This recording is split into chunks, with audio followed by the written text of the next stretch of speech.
భారతీయ పురాణేతిహాసాల గురించి ప్రస్తావన వస్తే మనకు వెంటనే దైవాలు లేదా దానవులే గుర్తుకొస్తారు.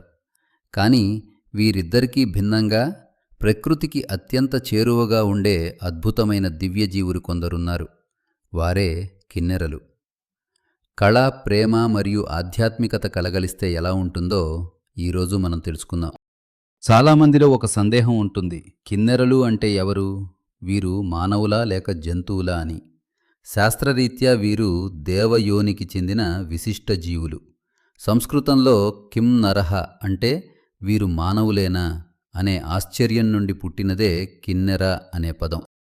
హిందూ ధర్మశాస్త్రాల ప్రకారం వీరు సగభాగం అశ్వం లేదా పక్షి శరీరం లేదా సగభాగం మానవ శిరస్సు కలిగి ఉంటారు. అందుకే వీరిని తురంగవక్త్రులు అంటారు. అదే బౌద్ధ సంప్రదాయంలో వీరు సగం మానవ రూపం, సగం పక్షి రూపంతో హంసవలే అత్యంత లావణ్యంగా కనిపిస్తారు. రూపం ఏదైనా వీరి ఉనికి వెనుక ఉన్న ప్రధాన ఉద్దేశం సౌందర్యం మరియు సంగీతం. కుబేరుని అలకాపురిలో గాని, ఇంద్రుని అమరావతిలో గాని వీరి గానం లేనిదే ఏ సభకు పరిపూర్ణత రాదు. నేటి కాలంలో మనం ఒత్తిడిని తగ్గించుకోవడానికి సంగీతాన్ని ఆశ్రయిస్తాం. కానీ కిన్నెరల సంగీతం కేవలం వినోదం కాదు, అది ఒక చికిత్స. పురాణాల ప్రకారం వీరి గానానికి ప్రకృతిని శాంతింపచేసే శక్తి ఉంది. ఉవ్వెత్తున ఎగిసే తుఫానులను ఆపగల, గాయపడిన మనసులను నయం చేయగల అద్భుత శక్తి వీరిది. వీరు వాయించే కిన్నెర వీణ మన ప్రాచీన సంగీత సంపదకు మూలాధారం. కళ అంటే కేవలం ప్రదర్శన కాదు, అది దైవానికి చేసే అర్చన అని వీరు నిరూపిస్తారు. సాహిత్యంలో కిన్నెర జంటల ప్రేమకు ఒక ప్రత్యేక స్థానం ఉంది.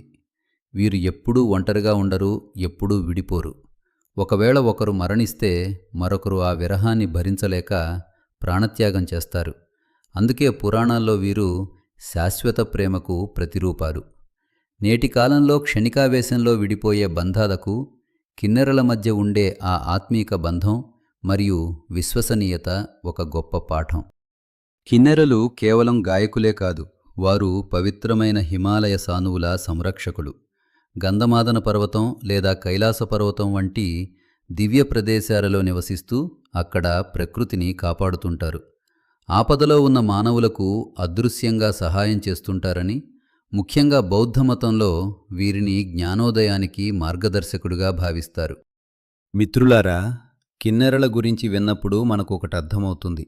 నిజమైన కళలో స్వచ్ఛత ఉండాలి, నిజమైన ప్రేమలో దైవత్వం ఉండాలి. భారతదేశంలోని అనేక ప్రాచీన ఆలయాల శిల్పాల్లో మీరు ఈ కిన్నెర రూపాలను గమనించవచ్చు. మీరు ఎప్పుడైనా ఇలాంటి అద్భుత శిల్పాలను చూశారా? అయితే ఆ అనుభవాన్ని మాతో పంచుకోండి. మిత్రులారా, కిన్నెరల గురించి మనం తెలుసుకున్న ఈ అద్భుత విషయాలు మీకు నచ్చినట్లయితే మన సనాతన సంస్కృతిలోని ఇటువంటి గొప్ప విశేషాలను ఇతరులకు కూడా తెలియజేయడానికి ఈ వీడియోను తప్పకుండా షేర్ చేయండి. భారతీయ పౌరాణిక రహస్యాలను, ఆధ్యాత్మిక సంపదను మనందరికీ పరిచయం చేస్తున్న సనాతన వేదిక ఛానల్ని అనుసరించండి.